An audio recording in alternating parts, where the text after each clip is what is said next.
Captain Sarah Reeves had spent 4 years studying military strategy at West Point and another 6 years applying tactical theory and Army intelligence operations. So when she saw the elderly chess player in the park arranging pieces in formations that looked like actual battlefield maneuvers, she paid attention.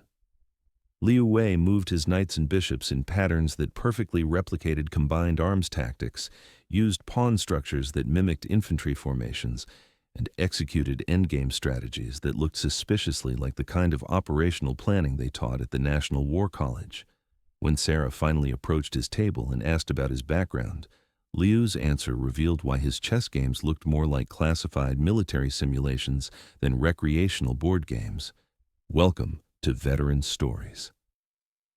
Before we continue this fascinating story of hidden genius, military strategy mastery, and the moment when a quiet chess game revealed decades of classified expertise, tell me in the comments which city you're watching from today.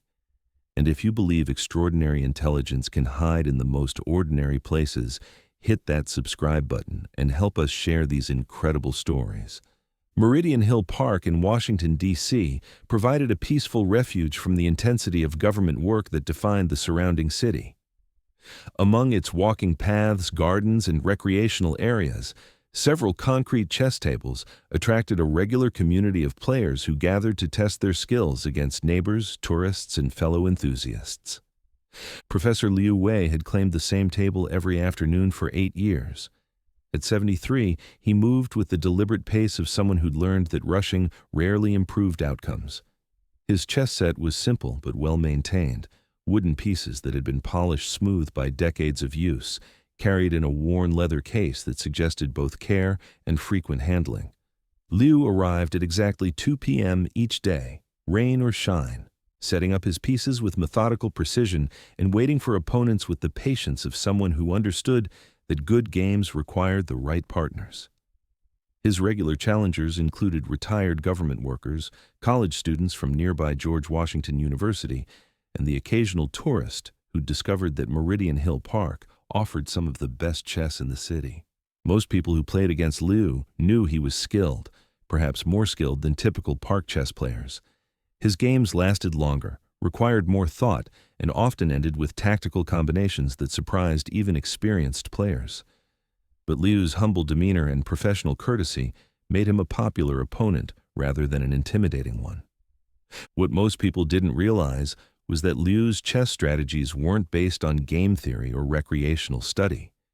They were applications of military tactical principles developed over 30 years of strategic planning experience that most civilians never encountered. Captain Sarah Reeves worked in Army intelligence at the Pentagon, specializing in strategic analysis and operational planning. Her job required understanding how military forces moved, how tactical advantages were created and exploited, and how strategic objectives were achieved through coordinated operations. On this particular afternoon, Sarah was walking through Meridian Hill Park during her lunch break, seeking the kind of mental relaxation that came from temporarily leaving behind the intensity of intelligence work. She'd noticed the chess players before, but had never stopped to observe their games closely. But today was different. As Sarah walked past Liu's table, she noticed something that made her pause. The way Liu was moving his pieces looked remarkably similar to tactical formations she'd studied in advanced military strategy courses. Liu was playing against a college student who was clearly outmatched, but gamely trying to compete. But it wasn't the skill difference that caught Sarah's attention. It was the specific way Liu was coordinating his pieces. His knights weren't just attacking individual targets.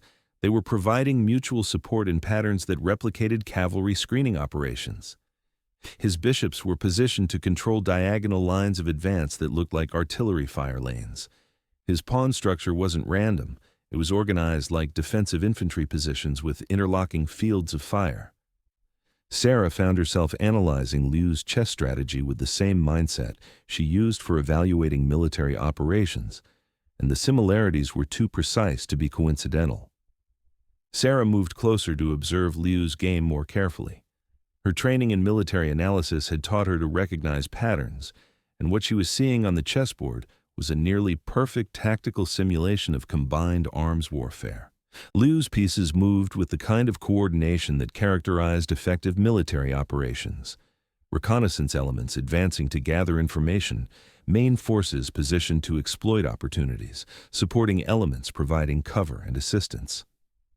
His strategy wasn't just about winning the chess game, it was demonstrating principles of tactical doctrine that Sarah had studied at the National War College. More specifically, Liu was executing a strategy that looked remarkably similar to airland battle doctrine, a military concept that emphasized the coordination of air power, ground forces, and electronic warfare to achieve tactical superiority. The way Liu's pieces supported each other, created mutual defensive positions, and executed coordinated attacks replicated the kind of operational planning that required years of military education to understand. Sarah watched Liu complete a tactical combination that simultaneously neutralized his opponent's offensive capability while positioning his own forces for a decisive counterstrike. It was elegant, efficient, and executed with the kind of strategic thinking that suggested extensive experience with real military planning. When Liu's opponent resigned, acknowledging a defeat he probably didn't fully understand, Sarah realized she needed to learn more about this quiet chess player who was casually demonstrating advanced military strategy. Sarah waited until Liu had finished resetting his pieces before approaching his table. Liu looked up with the polite attention of someone accustomed to meeting new chess partners.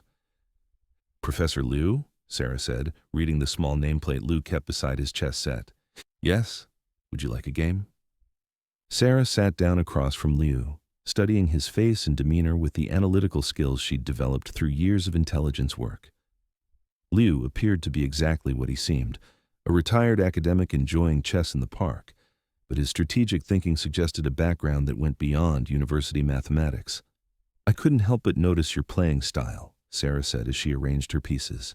"Your tactical approach is quite sophisticated." Liu smiled modestly. "I've been playing for many years. Experience teaches patience and planning." "What kind of experience?" Liu paused slightly in his piece arrangement. "University teaching, mathematics and statistics.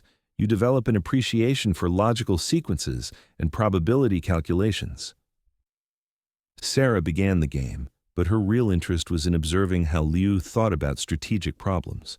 His responses to her moves were immediate, confident, and based on what appeared to be systematic analysis rather than intuitive game playing. As their game progressed, Sarah began testing specific tactical scenarios to see how Liu would respond. She created situations that mimicked military problems she'd encountered in her intelligence work: feints and diversions, concentrated attacks against defensive positions, and attempts to achieve tactical surprise through misdirection. Liu's responses were immediate and precise. He countered her feints with reconnaissance moves that gathered information before committing resources. He defended against concentrated attacks by creating mutually supporting positions that absorbed her offensive pressure while maintaining counterattack capabilities. He recognized her attempts at tactical surprise and responded with the kind of operational awareness that suggested experience with real deception scenarios.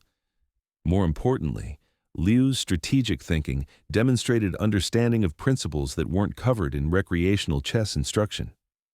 He thought in terms of operational objectives rather than tactical gains, planned several moves ahead while maintaining strategic flexibility, and coordinated his pieces with the kind of systematic approach that characterized military staff planning.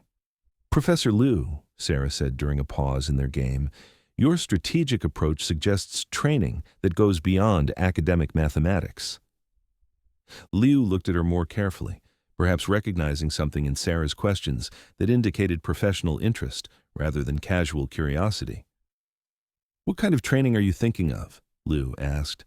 "Military staff planning, operational analysis, the kind of strategic thinking they teach at war colleges." Liu was quiet for a moment, studying the chessboard between them. "What's your background, Captain?"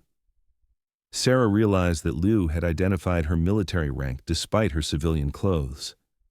"Army intelligence, strategic analysis." "Then you understand why some questions have complicated answers." Liu completed their chess game with a strategic combination that demonstrated tactical principles Sarah recognized from classified military doctrine. His victory wasn't just skilled game playing. It was applied military strategy that achieved decisive results through coordinated operations. "Sir," Sarah said as they reset the pieces, "I need to ask you directly. Do you have military planning experience?" Liu looked around the peaceful park setting, then back at Sarah. "What kind of clearance do you have?" The question confirmed Sarah's suspicions. Liu was asking about security clearance levels, which meant his background involved classified information. "Secret clearance, with access to tactical intelligence materials." Liu nodded slowly. "Then I can tell you that I spent 30 years in strategic planning and operational analysis, mostly theoretical work but applied to real-world scenarios." "What kind of strategic planning?" "The kind where chess games become useful for testing tactical concepts without requiring field exercises or classified simulations." Sarah understood. Liu had been using chess as a method for exploring military strategic principles, turning recreational games into informal tactical analysis sessions. "Were you military?" "Civilian contractor, defense consulting, operational research, strategic analysis for various agencies. My mathematical background made me useful for probability calculations and logical modeling." Over their next several games, Liu shared pieces of his professional history. He'd been recruited from academic mathematics in the 1970s to work on strategic planning projects that required advanced analytical skills and absolute discretion. His specialty had been operational research, using mathematical models to analyze military strategies, test tactical concepts, and evaluate the effectiveness of different approaches to complex strategic problems. His work had contributed to planning for major military operations, though the specific details remained classified decades later. "Chess became a useful tool," Liu explained, "because it allowed me to explore tactical concepts without requiring access to classified materials or specialized facilities. The principles of chess strategy translate remarkably well to military operations planning." Sarah was beginning to understand the scope of Liu's expertise. He hadn't just studied military strategy academically.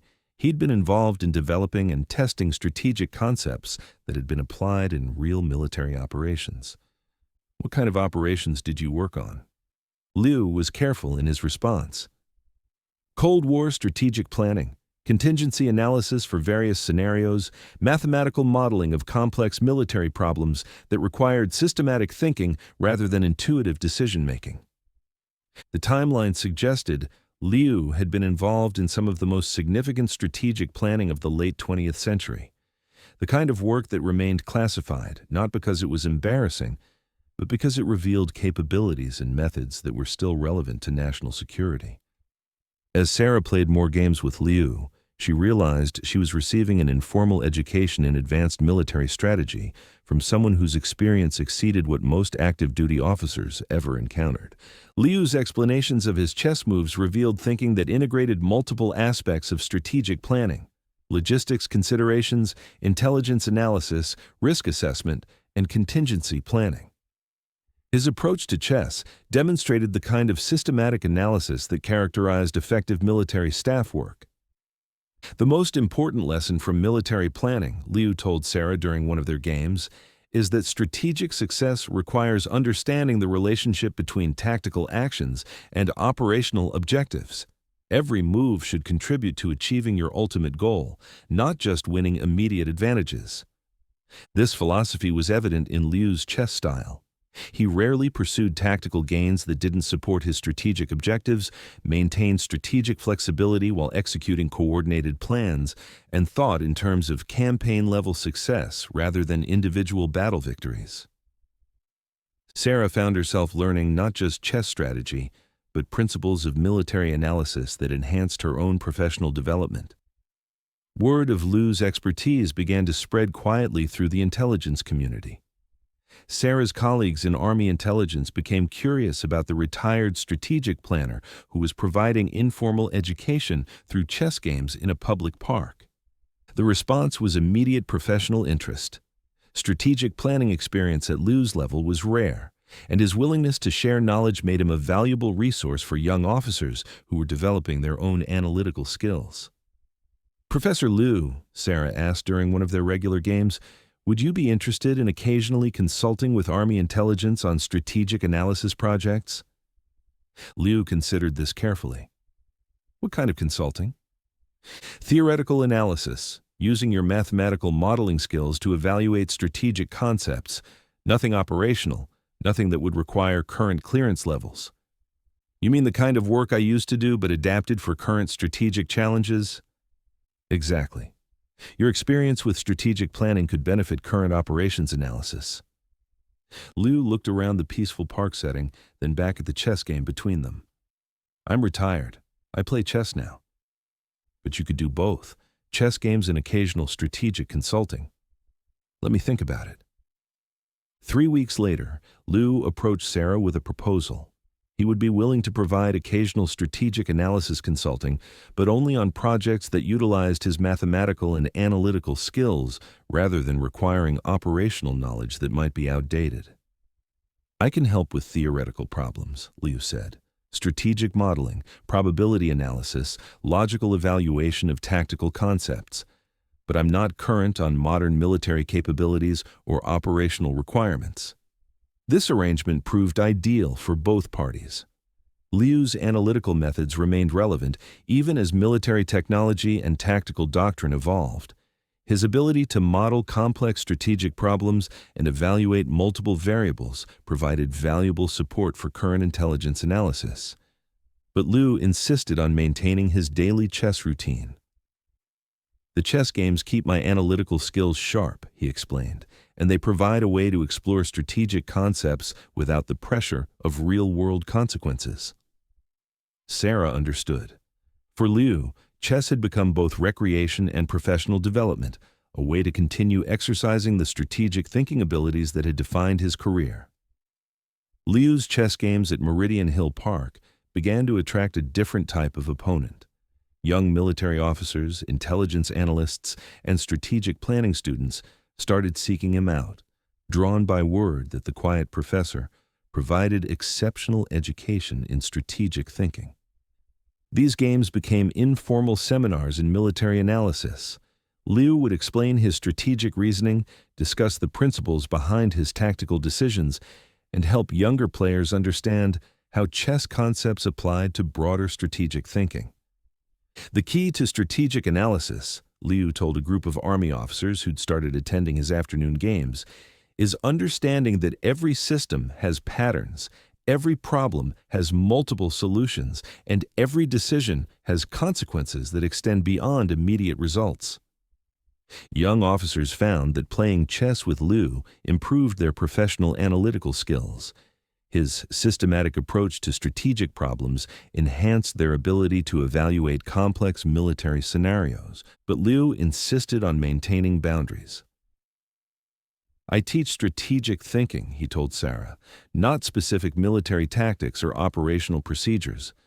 The thinking methods remain consistent, but their application must be adapted to current requirements." 2 years after Sarah first noticed Liu's exceptional chess strategy, his influence on military strategic education had become significant.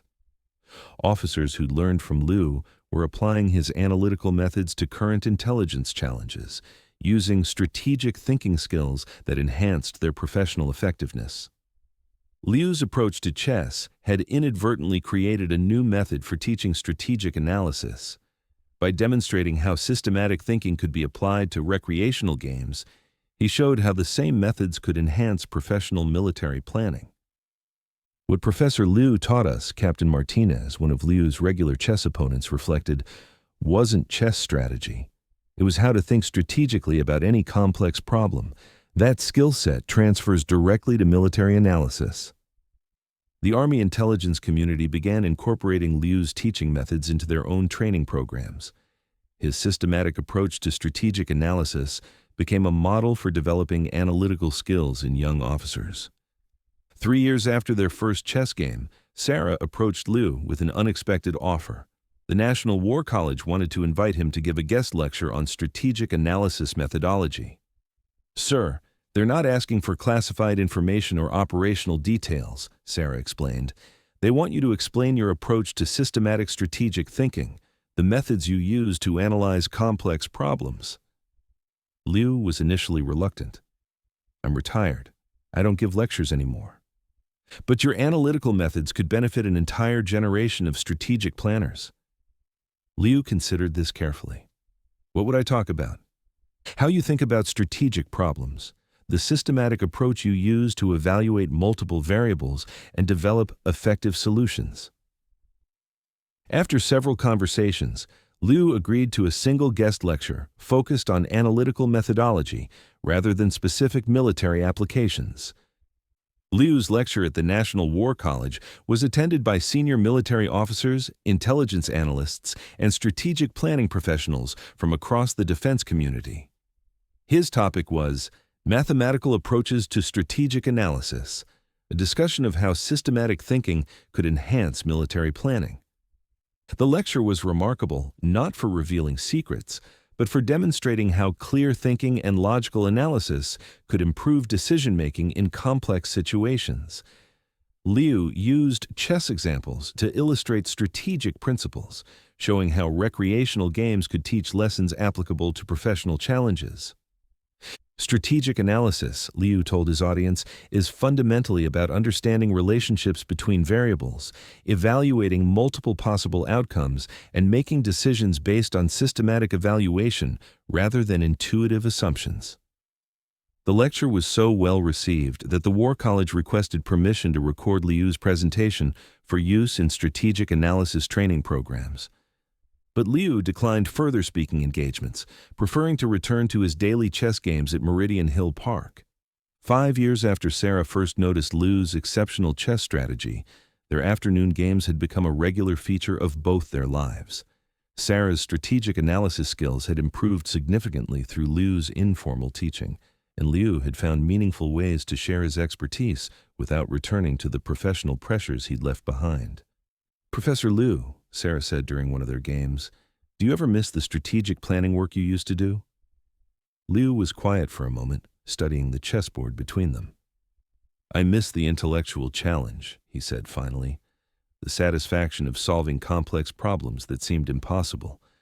But I don't miss the pressure, the deadlines, or the knowledge that real-world consequences depended on getting the analysis right. So now you solve chess problems instead of strategic problems. Now I explore strategic thinking without the weight of real-world consequences. That makes it more enjoyable and, perhaps, more educational. Sarah understood. Liu had found a way to continue exercising his strategic abilities while maintaining the peaceful retirement he'd earned through decades of high-pressure analytical work. At age 78, Liu continued his daily chess routine at Meridian Hill Park. His games still attracted military officers, intelligence analysts, and strategic planning students who sought informal education in systematic thinking. But Liu had successfully maintained the balance he'd sought, sharing his expertise while preserving his privacy, teaching strategic analysis while avoiding the pressures of professional consulting. The most important thing I've learned about strategic thinking, Liu told a new generation of chess opponents, is that the best analysis comes from systematic evaluation combined with logical reasoning. Intuition has its place, but sustainable strategic success requires methods that can be taught, learned, and applied consistently. This philosophy continued to influence young officers who carried Liu's lessons into their own military careers, applying systematic strategic thinking to the complex challenges of modern national security. During one recent game, a young intelligence officer asked Liu why he continued playing chess every day. Because strategic thinking is like physical fitness, Liu replied. It requires regular exercise to maintain. Chess provides that exercise in an environment where mistakes teach lessons without causing real-world harm. As their game continued in the peaceful setting of Meridian Hill Park, Liu demonstrated once again that the most valuable education often happens quietly, between people who understand that true expertise is best shared through patient teaching rather than dramatic demonstration. Professor Liu Wei, never intended to become a legendary figure in military strategic education. He'd come to Meridian Hill Park, seeking the peaceful retirement that follows a career spent analyzing complex problems under extraordinary pressure. When Captain Sarah Reeves recognized that Liu's chess strategies demonstrated advanced military thinking, it revealed something remarkable. The most sophisticated analytical skills could be shared through simple games, taught through patient demonstration, and preserved through informal education.